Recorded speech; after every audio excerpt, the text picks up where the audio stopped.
Isa Swede violer là-haut, pas de complexe au Mawa. Otumoli peuple congolais, oluki papa Nzambe Mawa. Otumoli peuple africain, oluki kolo Nzambe Mawa. Binoba politicien foboyo kapasi na biso Mawa. Otumoli Nzambe Mawa. Afrique balila Mawa. Angola balila Brazzaville balila Nakabo balwa Nigeria makabo Liberia makabo Dosala nimo Nalingi nalobaka sina ikobanga nino Nalingi nalobaka sina ikobanga prison mawa mimi namboka kubo Nalingi nalobaka sina ikobanga nino Nalingi nalobaka sina ikobanga prison Fami ponse nasani Namboka na biso mwaka moye mbele Namboka na biso droit ya bato ebalaka te Awa na poto baliaka mango ya Na poto baliaka mipikyo Mokili pasi bolingo ngai na sala Salera bato bano komande kapasi Zambe ba politicien Yaka mokili Oka biso mawako Nakisangani Nashaba Ozaire nyoso Equatere Bolingi bagere Osomi mondoki moko Okote tumana samba Likolo bomando kuna yo Likolo ya mabele na yo Otumole na yo Nasara nime Osengi nelare Mutu yeba verite na yo Yeba droit na yo Yenge zali mama Mawa minyo Tubele la yo Awa trop peuple congolais Mawa Depuis colonisation ndeko na ngai na ibisaka bino TV za radio te nazali na sengo ya kokuta na bino lelo na pokwa lelo poto beta masolo ya Congo bobi ete mona musala population de Flavia signa contrat na bino bandeko balandi poto solo ya masolo ya Congo na pesi sumbote na bandeko balanda biso mikila poto bakolanda biso na YouTube na biso to solo lango na ndeko Flavia Osaki TV bandeko bokolanda biso na RL TV neke to bisaka bino masolo mboka yango ese bandi bandeko balandi to signa contrat chaque jour à partir ya 21h pe na rediffusion à partir ya 9h bolanda ka masolo ya mboka bandeko balandi bobi ete micro na bino tambola ka tout bandeko awa tozali na Gombe toye ko sala nini bozali ko constater bandeko ya arc-en-ciel du Congo bazo sangana lelo pona ko beta masolo na oetali politique ya mboka na biso na yango tolobaka na bino na système aliso likola liso esengeli boye baete na mokolelo mwana mboka Félix Tshisekedi pe asangisaki bato na Béatrice pona ko beta masolo ya Congo esengeli pe boye balisusu ete na masolo ya Congo bandeko balandi en dehors ya oyo IDPS na ba allié ba ko sala toujours na souci ya kotonga mboka bokozwa pe bandeko ya MLC bokozwa mwana mboka F Zaiba oyo pe asalaki point de presse moko lobi pona kotalisa makanisi ya MLC surtout na oyo tali éligibilité ya mwana mboka Jean-Pierre Bemba boza kolanda bino moko ndenge ba débat ezali ko kende à gauche à droite senge boy ba ete mwana mboka Jean-Pierre Bemba azali candidat na ba élection ya 2018 oyo et senge boy ba ete candidature commune, il y a opposition politique. Alors, na otali candidature commune, il y a opposition politique. Bolanda qui déclaration na bango ndenge esangisa ki mwana mboka F Bazaiba, bomona ki mwana mboka Félix Tshisekedi, bomona ki mwana mboka Vital Kamerhe, kasi to noté absence ya mwana mboka Martin Fayulu. Tozali komona ba organisation il y a unité ya opposition to komona mwana mboka Martin Fayulu te, to koluka to yeba to tuna mwana mboka Martin Fayulu pona nini azali komona te. Na congrès ya MLC mwana mboka Martin Fayulu amona na kité. La déclaration commune, il y a opposition politique, tout le monde mboka Martin Fayulu te, micro ya population ekotambola toujours pour koyeba pourquoi mwana mboka Martin Fayulu a komona na te esengeli bandeko ya nouvelle bandeko ya dynamique baibisa biso ya opposition pourquoi mwana mboka Martin Fayulu a komona te kasi na bandeko balandi mingi ya koloba ezali te boko constater tozali na décor mosusu tozali na bandeko ya opposition ya plateforme arc-en-ciel du Congo bako sangana masolo ni bakobeta bandeko balandi TV za radio te to kobeta masolo na émission na biso apoko lelo mozo kimia parce que makambo ezali ebele ya koloba na tranche na biso lelo politique ya regroupement arc-en-ciel ya Congo ACC na Bokuse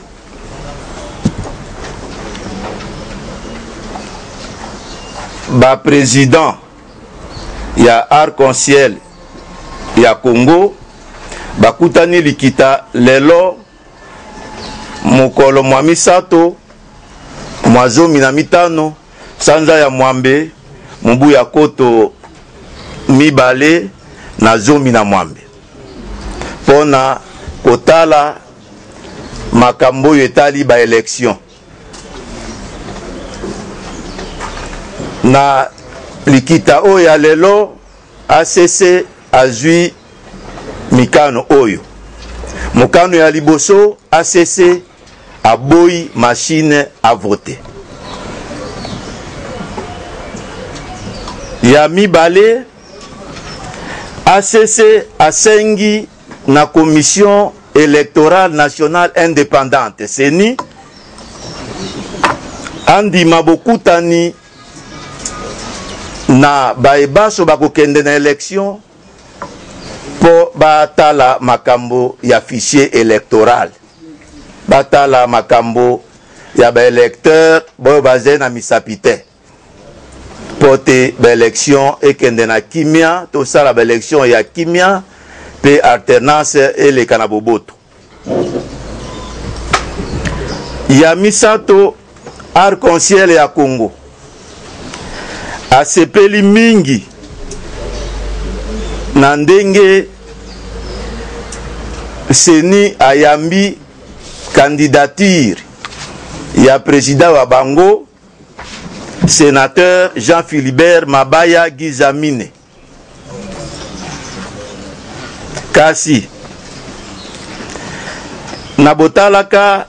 étape to eteni oyo wana ya kotia ba candidature na CENI arc-en-ciel ya Congo asengi na majorité to pouvoir en place batika CENI asala mosala na ye na indépendance kwa mibeko ezali kotinda batika komiti na gestion ya CENI pe batika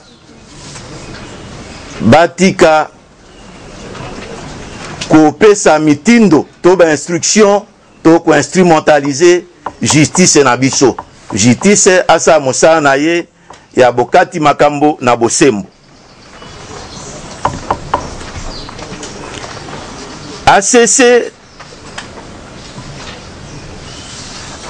asengi na gouvernement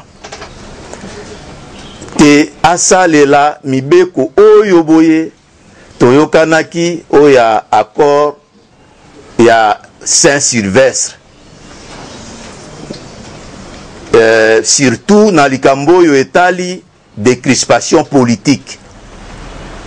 batika bandeko baso bo baze na libanda bazonga bo balingi bakende na élection po ete peuple ye moko akata likambo peuple ye moko apona moto oyo alingi ye ba élection eleka na kimia pona intérêt ya mboka na biso bao baze na boloko bakangi bango na boloko po makambo ya politique baso babima po te tokende na ba élection oyo ya kimia arc-en-ciel du Congo lingomba ya opposition azali na botalaka makambo oyo ya ba élection po na biso ya opposition na mibuo milekiki oyo mileki arc-en-ciel azali kosenga na acteur politique baso ya opposition te basangana esika moko po te topono candidat moko tokena ene tumba o to bengi candidat commun na yango esengi te acteur nyonso ya opposition baza na komikitisa baza na kowela na te e na yango arc-en-ciel du Congo asengi likita na sima ya kubimisa liste oya suka ya bakandida asengi likita monene ya opposition po te bayi opposition bavande sika moko po ke bapono candidat moko oyo tokokende na ye na ba élection face na candidat ya majorité candidat ya FCC Porte FCC azali décidé abattre la pouvoir naye, pouvoir oyo boye et yokisi ba Congolais pasi, pouvoir oyo boye e bomimboka na ndenge bomoni yango na ndenge ya lelo. Arc-en-ciel ya Congo azali kokebisa bato ke soki tokomi boye tozindi na kati na mai ezali pona misala mibe ya pouvoir oyo wana. Yango wana Arc-en-ciel du Congo azali kosenga na bana mboka baso na bai politique baso bao bazali na posa ya changement, baze na posa ya mbongwana te baya kosangana na ye po ye akosale la politique oyo akosalisa politique oyo akosale la mboka pote biso baso na bao bakoya tozala na camp oyo ya peuple. Arc-en-ciel ya Congo asukisi mikano na ye nesiko wana. Bongo topesi tosengi République démocratique du Congo ekende seko liboso, Arc-en-ciel du Congo ekende seko liboso, mokolo makambo oyo boye ya kozindisa mboka na kati na mai esuka libela. Jamais to connaître lisusu makambo ya kozindisa mboka na mai lokola toze kozinda lelo na pasi na bobola na maso toze na ngo lelo. Merci mingi.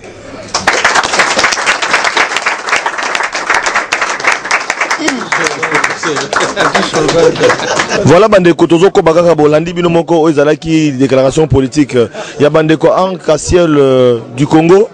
Mais tu constates et le professeur na déclaration na bino yambo to moni candidat na bino te na mesa oyo to éviter parce que bino ba politique bo bandaka boy après bo banda o to ki Arc-en-ciel comme el boy to éviter moi na mboka ndeko mabaya to moni été qu'est-ce qui se passe aux ali candidat il y a groupe na bino Arc-en-ciel ezali lingomba moko e kangani makasi tozena bo moko makasi. Makambo ya ba ele ya mapapu ezaka na Arc-en-ciel te. Arc-en-ciel azaka ba couleur na ye azaka mapapu te po chose na ba ele. Président Nabiso et ya regroupement azali na mobembo mwa moke na libanda po kwa boyebi mokumba ajoza mokumba monene. Tango totiki candidature na etongo etani toyokani ke akende ba libanda to sola na bato na ba partenaire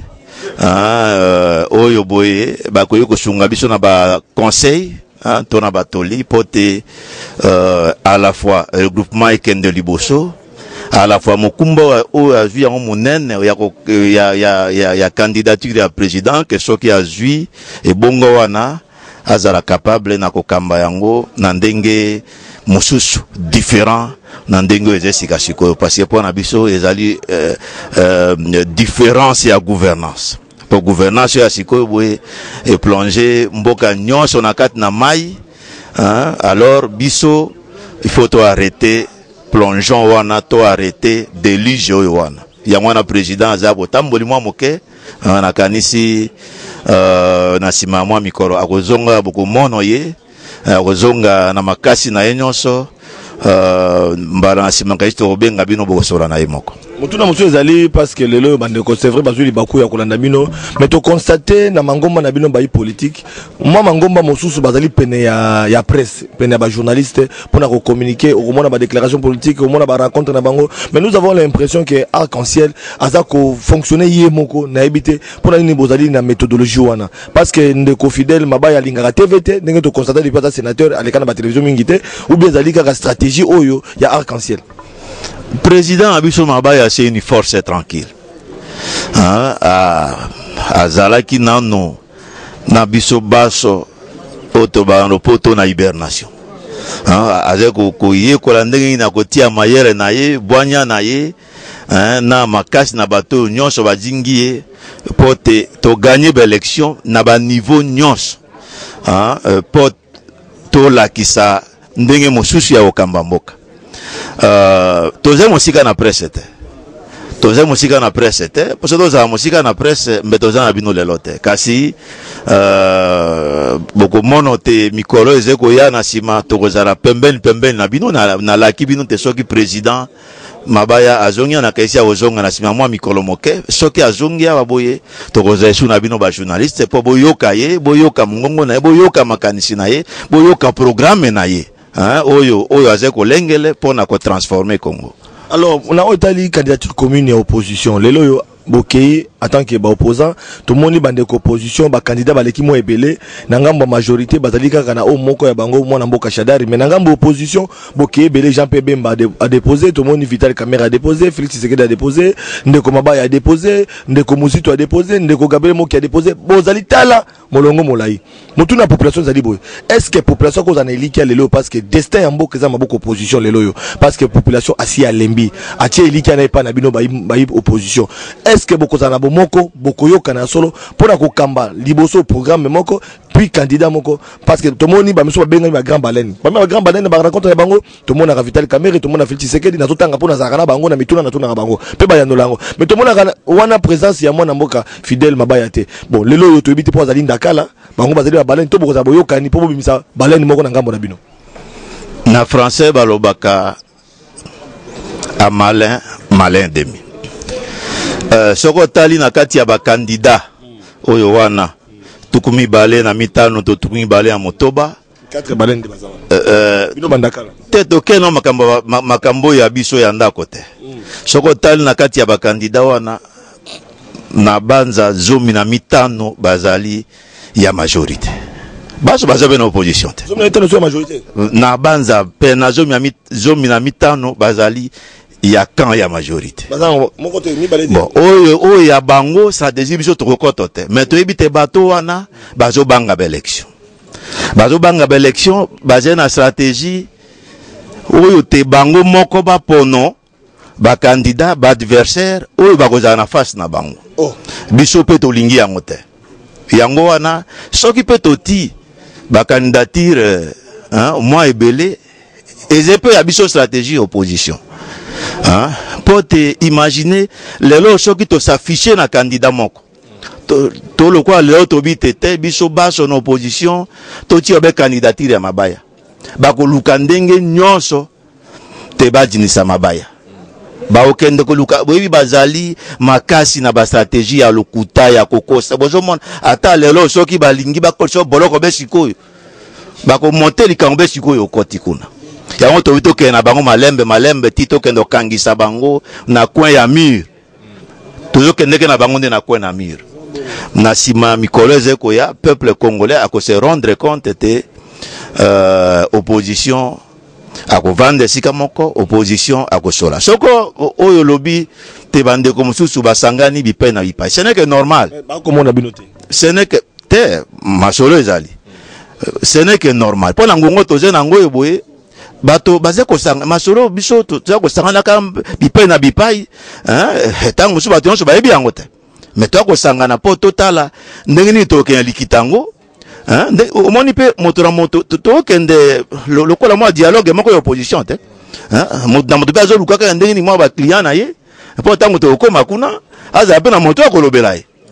po te zoki ezete to kende to ko tombola misapi habite te oyo akotombola mosapi na faveur na ngai po ke dossier na ngai leka mais toko sa likita na sima ya publication na liste définitive ya ba candidat toko sa likita monene toko ta ba candidat ya opposition oyo boye bakondima ba candidature na bango na ngunga wana nde toko sa likita toko benga na ba candidat nyonso ya opposition toko vanda likita toko sala d'abord critérium c'est-à-dire ba critère pour na candidat pe toko pona candidat mais candidat na biso Mabaya na kanisi boyebi azali moto yo azali maboko pembe azali maboko pembe na moni critère wana limisa mwa moke na moni critère wana maboko pembe zongi mwa mingi parce que bandeko oyo biso to accompagner bango na bamiko na biso balobi na kubanda parce que TV za radio te bandeko émission to solo lango bakolanda bayebi to bandi na bandeko IDPS babindeko Flavien Félix Tshisekedi maboko pembe aibate asala na Kabila te ndenga za wana bakondana yete mwana mboka Vital Kamerhe alobi ndeko Flavien nakenda na bitumba na ndeko Joseph Kabila nakenda na bitumba na ndeko Etienne Tshisekedi pe à son âme na bima 3e critère pe ngwana bandeko musubi balobi ke non bango bazongisa bambongo ba gérer moto roi Martin Fayulu alobi ke non mande sila lokola ndeko babaya zana sénateur ko zambongo à l'état yabite ngana ko zambongo te ngana zongisi na ko kema tala ba critère bino bino l'opposition tango boko vanda critère bi mona ndeko professeur yibisanga boko yoka na solo surtout na likambo tala asala na Kabila te ba polémique oyo makambo ya bandeko mosusu maloba na bango ngai na koto te po ngai na sola ki na bango te mais biso arc-en-ciel toyebi te Jean-Philbert Mabaya oyebi tato wana abanda kosalisa mboka oyo na ba niveau nyonso uta bolenge na ye akoli ya matina bet soki zebina tanga obe CV na yawa ti lobi to kozala awa bongo tala beta pe aleki ti na sena ngai nazaki sénateur avant na jonga na nani na assemblée mais na ebitato wana na sena ndenge tozaka wana soki omoni moto bakumisi na gestion ndenge wana lobeze pa mate po nze bikoko bato oyo boye bavanda bato oyo boye bayangela mboka oyo na bisika ebele baso bakendo kutana na sena bongo bazepe kotala ndeko moninga ndenge azali kosala tu likambo etali likuta likambo etali lomeya soki ozali mbilinga en tout cas kosala mikomi balete bato bakolola yo mais to ngai na vandi na ye na sena mbula mitano tina tiki sena ti lelo boye bango batikaki na sena en tout cas mokolo moko te oyoka moto akosoli likolo ya Mabaya Mabaya eze même pe wana oya ba fonction élective azaki sena na bose pe azaki élu député ngai na ye to azaki élu député bongo tala moto moto molamu ndengo habite ababi suppléant na ye avanda pe kuna ye pa Alexandre ngio ya ye ya ko contribuer na makanisi na ndenge ya tombo ya mboka nde atikali na sena mais biso toyebi te malgré misalo asala eza na ngambo ya ba société omoni abandi na ba bureau ya mike ya matibo eti akomi PDG mais soko yiba komi so PDG ndenge ni ata soki ezaka ke ajwa kama loko ya moto mbele mbozo bazobela ete maboko pembe motema pembe elongi pembe miso na pe zomono be polele zomono be pembe kuna na Kabila Mabaya mokolo mokote asai na régime oyo kobanda régime oyo ebanda azo ben opposition tire loyo asala tama mouvement ya ko basculer mokia kenda gauche à droite te tire loyo ngai nayi tire loyo boy bobele na opposition moto moko bato mususu bandeko ho mususu o bazolanda biso bakuta biso bewana to akendeki bazo interego bana voilà bandeko balandi to koyeba ba critère tozo zela bino na rencontre de banze te population ko taneliki te bokoyokana biso tozali déterminé que toyokana to lakisa elongi moko pote to gagner ba élection régime e bomi mboka régime e komisi ba congolais lelo yo boye bato ya tinate régime yo boye ezali kopekisa ba parents te batinda bana na kelasi pote moyen ezali te pauvreté régime e bomi banjila nyonso e bomi ba souhaité nyonso misala mise souhaité mwana komi asili sa kelasi akeko teke carte na njela biso lingi sur régime oyo boye et continuer ata te mokolo moko après ba élection yango to ko sangana côté opposition a joie pouvoir to sali la pouvoir pour na ko sali sabato ou le to sali sa pouvoir pour na bumu na biso moko le ko eza régime ba sa pour na bumu na biso moko ba ti peuple na moko professeur to kabona peuple liboso ba kotuna ba mende ko professeur est-ce que ça vraiment ko ba solo parce que to mo pipa mimi to mo mona boka lisanga bunganga waza ministre fonction asana Kabila siko tango yokolo ba régime na ebite est-ce que bino mo na katia boko panzana te mais ndeko lisanga bunganga asana bino na kanisi boyebiye ndenga na ebiye nano akoto na régime ya Kabila te akendaki na kati ya gouvernement na accord oyo ya Saint-Sylvestre. Accord ya Saint-Sylvestre obiso baso te me comment ikobeta mbangu biso baso to beta ki maboko awa te mokolo ya accord ya Saint-Sylvestre zaki mokolo to benga mokolo ya bonana biso baso to beta ki maboko pona accord wana. Bon tango accord mi bande ko biso kuna babanisi ko sa zumbuluke na bango. Mais le quoi basaki ofungula mo apporte ndeko lisanga kende ki na cadre wa tango ba komi kuna amoni te basa mo jumbuluke bo ibasa mo eloko akota bi abinga na akota aboy FCC ngai na akota abino te ponga na yali kambo na te ngai na yaki etinda ya peuple hein il faut natika na logique au peuple atinda ngai yanga boyoka ki ya boy ko signer eloko wana et puis bozomo no traitement nini hein bazo réserver ye hein na simo wana et do lakisa ke bango bazali na makanisi mabe yango to yeko senge na bango hein que to appliquer accord ya Saint-Sylvestre otoyoka na kabiso baso hein liboso na nzambe pote totambusa mboka na biso to bimisa mboka na pasio ezena yango matondo mingi professeur matondo mingi tokokoba kaka kana kokoba na masolo yango na bazi ya mikolo kwa totamona mboka lisanga bonganga toyeba solo soki azana kata chop chop to azana kata chop chop te parce que tokolinga toyeba mona mboka lisanga bonganga abosa na monyere to abosa na monyere te tokoluka to tuna mona mboka lisanga bonganga est-ce que ayebi lisusu relation na esiko na Félix Tshisekedi est-ce que achaka makolo na 10e ri limité tokotuna mona mboka lisanga bonganga bituna wana parce que TV za radio te kaka micro oyo amesana kana ngo esengela zongela micro mwana mboka ndeko eleza na pesi mbote mwana mboka Sylvie Bongo na pesi mbote mwana mboka Solange Kwale boyebi neto wana ya mwana mboka lisanga bonganga tokoza na bezo pe azongela micro ya population aya nola na mituna population tozoko baka mwana mboka to moni bilo pe bozali wa moi message moi moke na ebité pe bozali membre na parti candidat parce que bilo bozaka ka boye tango boko kota masolo bobosa ni population biso to ko bossa na population ta mukete parce que ACC et pour libérer d'abord Mboka.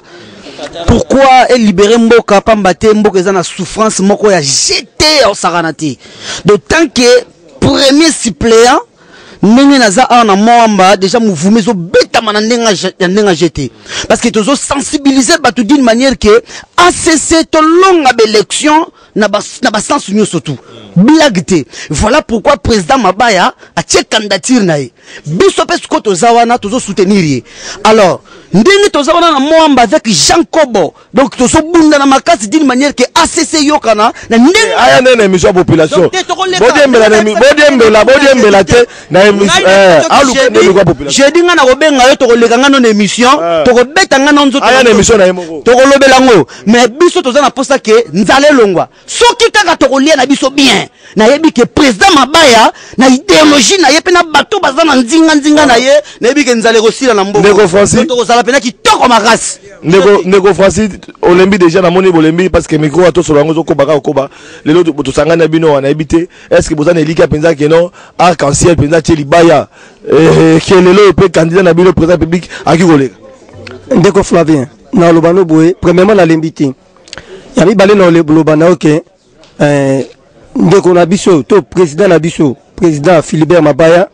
akoleka parce que aza capable en tout et pour tout. Je pense que aza mutu oyo okokuta ndengo lobi lokwaza mo bembo mo TV za radio te mane Holland na oui ya ona zo loba akoya okokuta no sola naye na mino kaza candidat moko valable compétent en tout et pour tout. Donc autant to na bobangi ata mokete to yebi ke ata bobi vote na minuit biso to za la président Mabaya to tie wana bino bokomona auto kosala bote vote na 2h du matin on sera là pour les soutenir et puis bon ba résultat voilà moi deux personnes ba ça pona osukisa na moni ndeko na ba opposition na moniere meyo na ba système mususu na omona donc na ebité da ba système ngambo majorité de opposition bon ezanga motu na population ndeko est-ce que lelo yo arc-en-ciel ndenge bozali okende wana boza vraiment elika ete penza ke lelo arc-en-ciel akoya pena programme pour la changement mboka vraiment de Fabien na sepeli pour na ne pesi na parole ko ba changement ezali na mitema ndenge biso to sangani awa ikaize kamuza kama mtemba ya bolingo puna bolingo ya mboka ko ba kolanda ba parents te kolanda pe koloba mingi te bato balobaka mingi nde baleka na kimia kaka e biso na kimia na tozana fond tozana na base na biso tozana na fond ya base intellectuelle ya makasi yango la tokina na wana na bargima tozana ngwango wana ko baki vegetariat parce que nika na mingi ozolo ba mingi ki vegetariat politique yango kuna malobi baza ba baleine kuna malobi baza ba baleine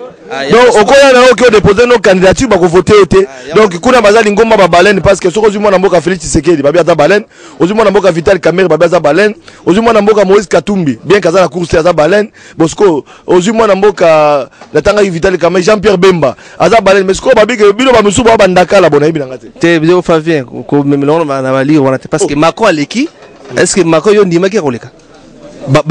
bato ba baleine koleka ye bazalaki mais baleka qui était même Macron l'équipe pas peuple bah ça comme mature déjà et les choses se sont bien 2 fois ou 3e fois peuple là sous dicté à sous moi et le gars moi mboka lisanga bon ngalobaki eza lokola na penalty ba pona ba meilleur joueur mais arrêter penalty voilà ko yangwana kwa candidat na biso maba to assure na ye ko biso to asima na ye biso pe ngamo ko pe na za candidat njili na assure na nga ko biso tout to assure ba candidat wala nga za candidat na njili ba yoki la ngai sengeli micro qui tana base tota na base vraiment de Flavien nga to rendez-vous to sale benga bala kasité o banoko batata mo cité micro yeto ka population baloba kande lobi wana yo bana changu bana njili to pesi mbote merci beaucoup vraiment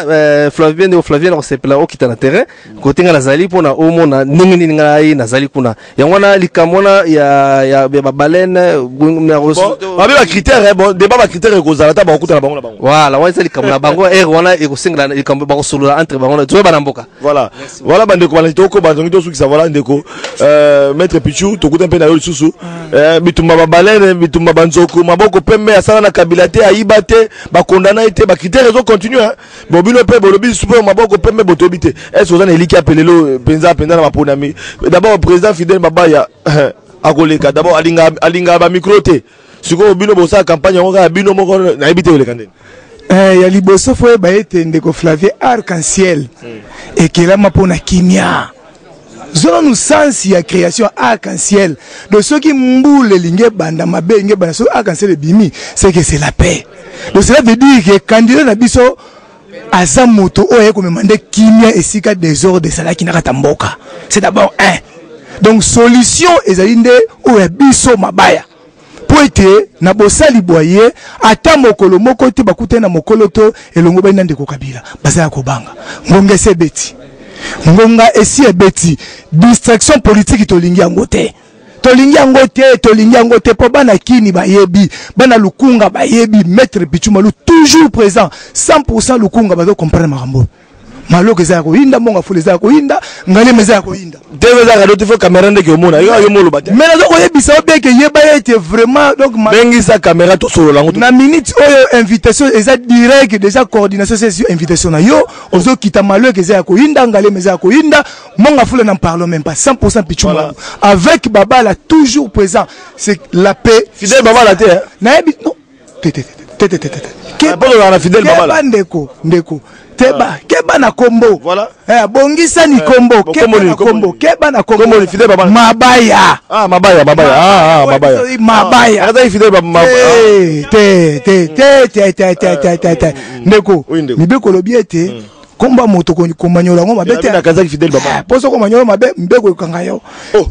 Mibeko lobete komba moto tanga ngo lokola ndelo benga. Okanisa ki Fidèle. Te ya biso Fidèle Babala. Mabaya te oya yo mabaya oya biso mabaya kanga obe mabaya voilà ils ont ambiance à plateau vraiment moni muniere bimi wa babi muniere bimi présent donc banamo muniere ya on a bien tout là bon président on s'est présenté parce que ah boza kata recoupement politique sengel bato mais ça peine mais ça na bino na micro posa ya ko se présenter puisque bayibi nga baby esika na tutaka c'est-à-dire déjà awatoye na yebike yoza mopaya MVD le mouvement de volonté pour le développement puis parti nanga journaliste tamo côté atuna kate mais population oya micro population population oya belé to respecter musala mais micro population pesa yango wana nazo ebisa yo c'est-à-dire bo bazo mona ngai na we ba chef no tongo ba komona elongi na ngai ba ko se donc ba ko se demander ba ko président misake ko ta kuna ndenge nini est-ce que comme bien ndenge président mis ayeba ya mabaya oyebi yango FCC zawana bazalo FCC boye kombo d'abord yango ACC arc-en-ciel poetia kimia FCC oui non ACC FCC wana ozolo biloko akopola ACC ozomona arc-en-ciel c'est-à-dire wana biso tozana pona kotia kimia mabaya azana mpona kotia kimia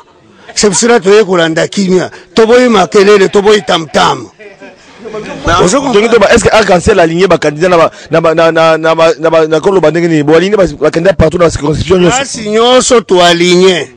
Est-ce que tozangisa ezate tozana senaye na biso? Eza sûr. D'abord ngai moko comment ndenge na kobeta ngo. Parce que bandeko balobi bandeko FCC balobi na micro yo. Babi ke biso to aligné ba candidats partout. Et dans la présidence, et dans la provinciale et nationale, pour la 500 sièges à députation nationale, même provinciale, dans la province, nous sommes 26 provinces, Tozali, opposition politique qui place Moussou Bazate. Tant que vous avez échec, qui va les latter. Donc voilà, bande de la FCC, et opposition de Baloba qui bon. Échec, on a calculé la machine à voler ou comment? Non, biso tozana na problème wana te. Échec est pas na biso ezalakate. Biso yebake tozana mabati, mutuana a géré Sénat. Nesika ya kese ya mbongo 10 ans sans faute depuis pembene ya nani ya kengo okoyoka o azwaki 1000 francs azwaki 500 biso tolingi o kimia o nde bato babenga yango maboko pembe yango wana akoki kogere mboka ye wana azogere mboka zela nazoyebisa yo vous prenez les gens oyo bolobi baza bameilleur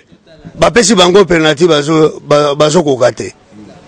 Ozomona barate yango mais bake kuluka numéro 6 mabaya ya fete kaka boyachi balobi kazan balobi bino boza bandakala parce que bango bazana ba balene tango ozotanga bango kana opposition bino boza bandakala balobi na politique balene azalaka beta ndembo bapeso alternative balene ozokoka te babenga carrière bien numéro 6 achi ekoti peto supe coupe nazoyebisa yo eloko oyo ozomona Arc-en-Ciel biso ndenge toye awa nazoyebisa yo okomona ndenge nini kotelema. Voilà bande côté veza radio te zoko bakana ko ba mais voilà président mais mona o etali Arc-en-Ciel c'est vrai to mais likameko bangi sabatu candidature commune. Est-ce que moi na mboka fidèle mabaya akondima ko céder na bande ko mususu parce que tolanda ki mona mboka Jean Pierre matutuna ki question abaki ko s'effacer Vital Kamerhe nga na tune question abia ko s'effacer Félix Tshisekedi abia ko s'effacer mais est-ce que ndeko na bino mabaya akondima pa ko s'effacer pour la candidature commune ya ndeko moko akamba bango na mapona? Non, omoni pona nini c'est un démocrate akosede facilement omoni amoni que démocratie ekoti puisque Kabila zongisima ya chiribaya c'est bande kuluka esika kini ezali mabaya wana ozoyoka maintenant amoni kine ye ndio amoni sikoya ye kopostile puisque alingi place ya kimia nde yango wana c'est-à-dire pona kocéder c'est facile il peut céder à tout moment mais soki bango nyonso basangani balobi topesa numéro 6 oyo tomoni ayebi milieu du terrain ayebi kosopa topesa pouvoir bokomona ndenge mboka ekochange mais na toza mpona yango pour changer mboka. Voilà, voilà. Merci beaucoup. Voilà bandeko balandi tobisa bino TV za radote yamba ko kabwana bino bokolanda bino moko o ezalaki na Béatrice Hotel bolanda ki mwana mboka Félix Tshisekedi oyo a présenter ki programme na ye bokolanda mwana mboka Félix Tshisekedi bobo sana pete na mokoleleka ki lobby tolanda ki déclaration politique ya opposition na ndenge babetaki masolo bokolanda yango bokolanda pe mama F Bazaiba oyo pe atalisaki makanisi na ye après to ko kabwana na bino. Ce beau rêve a malheureusement tourné au cauchemar. Pour ma part, Congolaises et Congolais, je vous invite de nous rassembler autour de mon programme. Je m'engage à faire de la lutte contre la corruption, fléau dont les proportions se chiffrent par milliards, notre cheval de bataille et à mettre effectivement fin au règne de l'impunité. En portant cet indice à 4 288 $ par an, soit 11,75 $ par jour. Pour assurer le coût de ce programme, nous mobiliserons une enveloppe budgétaire de 86,71 milliards $, soit 25% du PIB qui sera réparti sur 10 ans. Notons à l'attention de l'oligarchie qui affectionne dilapider l'argent du trésor public en allant se faire soigner par exemple en Inde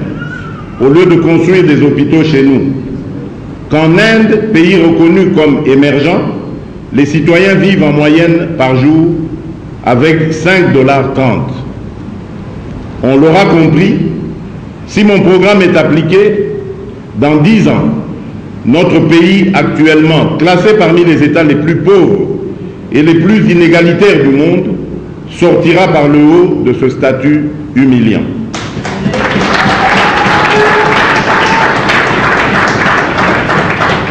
En ayant atteint un revenu annuel moyen par habitant de 11,75 $ par jour, la République démocratique du Congo rejoindra les nations qui figurent parmi les pays émergents, avec pour ambition additionnelle le bien-être collectif. À cette distance de seulement 2 mandats, les Indiens viendront se faire soigner en République démocratique du Congo. Ce fut d'ailleurs le cas déjà avec les Sud-Africains, si vous vous souvenez, dans les années 60. L'hôpital de la Gécamine de Lubumbashi, qui les accueillait, était alors l'un des meilleurs établissements de sa catégorie en Afrique. Mes chers compatriotes, pour autant, le progrès ne vaut que quand il est partagé. La redistribution équitable du revenu sera au cœur de la nouvelle politique que je vais impulser et dont l'axe central est la promotion d'une société à la fois performante et solidaire. En d'autres termes, je tiens à le souligner, de même qu'on ne peut redistribuer ce qui n'a pas été préalablement produit, il est inadmissible qu'une caste de privilégiés s'accapare de la quasi-totalité du revenu national, fruit du travail de tous, chacun pour sa part. Mes chers compatriotes, la République démocratique du Congo, comme tous les autres pays qui se trouvent dans son cas, ne peut d'abord compter que sur ses propres forces, comme qui dirait « aide-toi, le ciel t'aidera ». Mais une nation n'est forte que lorsqu'elle est unie autour de l'essentiel. Mais l'essentiel qui est le dessein commun, excusez-moi. Je lance donc un vibrant appel à toutes les forces de progrès, à tous les patriotes, à l'occasion de la tenue prochaine des élections, que nous voulons tous crédibles, apaisées et inclusives. Rassemblons-nous autour de mon programme.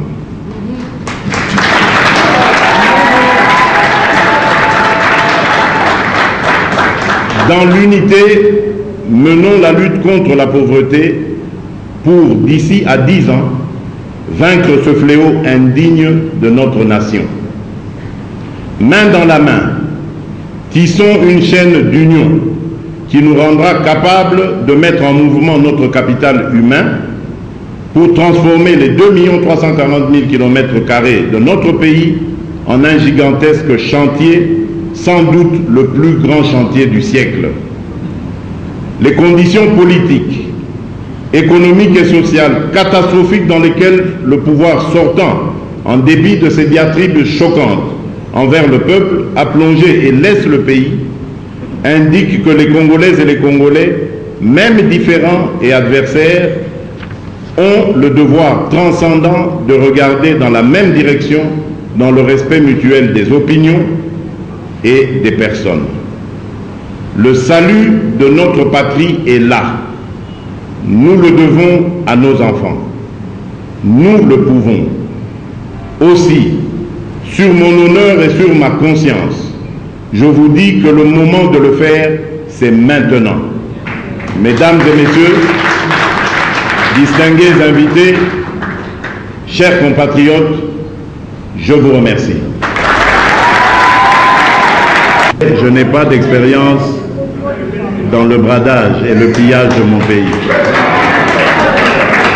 Je n'ai pas d'expérience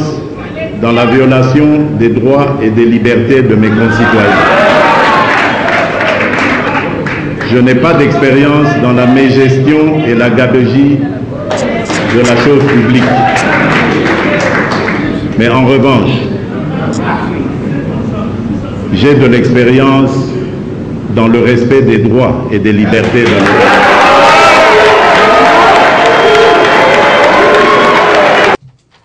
L'opposition appelle l'attention du peuple congolais et de la communauté internationale sur le fait que le retrait de Joseph Kabila de l'élection présidentielle n'est qu'une victoire d'étape. Les combats pour les élections conformes aux normes démocratiques les plus élémentaires et aux standards internationaux comme prévu dans la feuille de route de l'accord de la Saint-Sylvestre demeurent. L'opposition réaffirme son engagement indéfectible au processus électoral en cours. Par conséquent, l'opposition condamne fermement la décision prise par le gouvernement congolais d'interdire d'autorité à M. Moïse Katumbi Chapwe de rentrer en RDC, les contraignant ainsi à l'exil et l'empêchant de se faire de déposer sa candidature à l'élection présidentielle, et ce, en violation flagrante des articles 30, alinéa 2 de la Constitution, 12.4 du Pacte international des Nations unies relatif aux droits civils et politiques et 9 de la Déclaration universelle des droits de l'homme. Exige la libération des prisonniers et détenus politiques dont M. Jean-Claude Mouyambo, Franck Diongo, Diomi Ndongala et les militants des mouvements citoyens Filimbi et Lucha, le retour en homme libre et en toute sécurité des Congolais forcés à l'exil, exige le rapatriement de la dépouille mortelle du président Étienne Tshisekedi Wamulumba au pays et des obsèques nationales dignes de son rang. Et met en garde le pouvoir contre toute velléité d'instrumentalisation de la CENI et de la Cour constitutionnelle pour invalider les candidatures des opposants, notamment le sénateur Jean-Pierre Bemba Gombo, par des interprétations des lois et des analogies juridiques inappropriées. Les leaders de l'opposition poursuivent les concertations en vue de désigner un candidat commun à la prochaine élection présidentielle autour d'un programme commun afin d'améliorer les conditions de vie des populations congolaises. Fait à Kinshasa le 13 août 2018. Pour les leaders de l'opposition, président Félix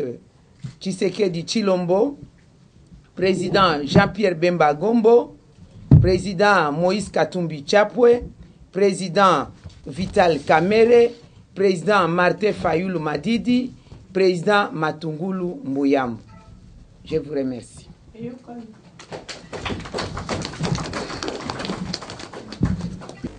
Na sepeli mingi kosolola na bapanzisango lelo po toyoki banungu ya bato basali mibeko makambo yango ekoti na bandako ya bayi politique po na koloba na tina ya koboya candidature ya sénateur Jean-Pierre Bemba Gombo na ngbende to ebonga ya mokonzi ya ekolo po na tina te azalaki condamné na yoko mbeba na Cour pénale internationale. Tolingaki to limbola boye. Kuna akendeki na Cour pénale internationale ezalaki dossier ya Congo te. Ezali dossier ya makambo elekaki na République centrafricaine. Pe na makambo wana nyonso atako asalaki mibu zomi kuna bakondanaki ye na première instance na mibu zomi na mwambi akota boloko. Nzoka nde tango appel epesamaki ndeko Jean-Pierre Bemba Gombo alongwaki na mbeba nyonso. Babimisi ye na boloko kaka pamba te kasi balongoli makambo nyonso oyo babengi akitima elingi koloba moto moko te akoki lisusu kolandela ye na makambo oyo estali République centrafricaine na eleko bitumba ezalaki na sanza ya zomi na mobu koto mibale na mibale kino sanza ya misato na mobu koto mibale na misato. Na yango lokola ndeko Jean-Pierre Bemba Gombo azongaki awa atako makambo mosusu babendelaki ye ya mibale balobi a corrompre so corruption te subornation ya ba témoin ndenge bazolo bango li koloba abengaki yoko banzengeneke to ba témoin po balobela ye balongola ye na mabe kasi lelo yo bosengeli koyeba polele ke ba témoin wana ezalaki po balobelaki makambo ba témoin po na likambo ya monene bakangelaki ye kuna. Nzoka nde lelo likambo wana ezali lisusu te tozali kaka kozela soki bajuzi bazongi na congé na bango babengi vacances judiciaires po bakata makambo etikali kaka procédure pamba ndenge ndeko Jean-Pierre Bemba Gombo sénateur président MLC azongaki awa boyambaki ye pe boyebisi ye ke bozali na posa na ye bozali koliki epa na ye po akamba ekolo Congo emema biso na ntombwa na kimia nde yango apozaki candidature na ye kasi bandeko mosusu ya mitema mabe banguna balingi bakamata likambo ezali lisusu te po baya nango balobaki seni abwaka candidature na ye alobaki ezali irrecevable to endima mate po bakondanaki tozali na mobeko na biso ya maponami tobengi yango loi électorale ezali awa na eteni na yango ya zomi balobi moto oyo asengeli kozala candidate président de la république tala liste yango oyo na makambo mana nyonso Jean-Pierre Bemba aza na esika ata moko te oyo balingi bamemela ye ya corruption bakanga ye mukolo ata moko te na corruption na cour pénale internationale na cour pénale internationale balobaki kombo ya subornation des témoins bongo subornation des témoins na corruption eza eloko moko te na kati ya code pénal na biso mibeko oyo bakangaka moto soki asali mbeba corruption ezali na article 147 eteni ya koto moko kama moko tukumine na samba subornation ya témoin ezali na article 129 eteni ya kama moko tukumi bale na libo chaque mot moko eza na signification na yango soko otali pe esika dictionnaire tobengaka dictionnaire to lexique ya basali mibeko makambo wana mibale okoki kotia yango esika moko te donc ba oyo bozoyoka bazomema likambo ya sénateur Jean-Pierre Bemba po balongola candidature na ye tosengi na peuple congolais bofungola miso na bino po ye wana bozotia eliki epa na ye bolakisaki yango mokolo na misato le 1er août tango boyambaki euta libanda ya pepo na siège ya MLC kino esika afandaki na GB epi na baye bayambaki ye na Gemena kobanda libanda ya pepo kino na esika afandaki na ndako na ye na résidence bolakisi nde échantillon elembo ya bolingo oyo ba congolais bazali nango na Jean-Pierre Bemba pe eliki oyo bopesi nango epa na ye po azali moto ya solo asengeli kokamba ekolo oyo bolinga te babotola bino eloko oyo bino moko boprepare na mabondeli na bino losambo bobelelaki epai ya Nzambe bikamo esalemi atako azalaki condamné kasi justice ya Nzambe esali ndenge tolobaka na Nzambe tokolonga na Nzambe tolongi bolinga te lipamboli na bino babotola yango botelema bisika nyonso bozali boyebaki banguna bazolala te bazokota butu na moi kasi biso na Nzambe tokokontinue kaka kokende de victoire en victoire. Merci. Voilà bandeko tokomi na suka ya émission na biso poko lelo topesi merci mingi na équipe technique kobanda na ndeko Fisson zali na caméra na bosani te na montage vidéo tozali na merveille toto na régie finale tozali na ndeko William tozali na ndeko Aimé ndeko Francis na coordination tozali na mwana mboka Kali pe na bandeko nyonso bozwaki libakwa kolanda biso lelo bolanda biso lobi na tongo na rediffusion bandeka mikila poto bomesana kolanda biso na YouTube na biso na tosolo lango na ndeko Flavien Usaki TV poko elama na botambino TV za radio te boza toujours branché chaque jour à partir à 21h na RL TV masolo na mwana musala population de Flavien Maton Domingue. Isa Swede Violé là-haut, pas de complexe au Mawa. Otumoli peuple congolais, oluki papa Nzambe Mawa. Otumoli peuple africain, oluki kolo Nzambe Mawa. Binoba politicien foboyo kapasi na biso Mawa. Otumoli Nzambe Mawa. Afrique balila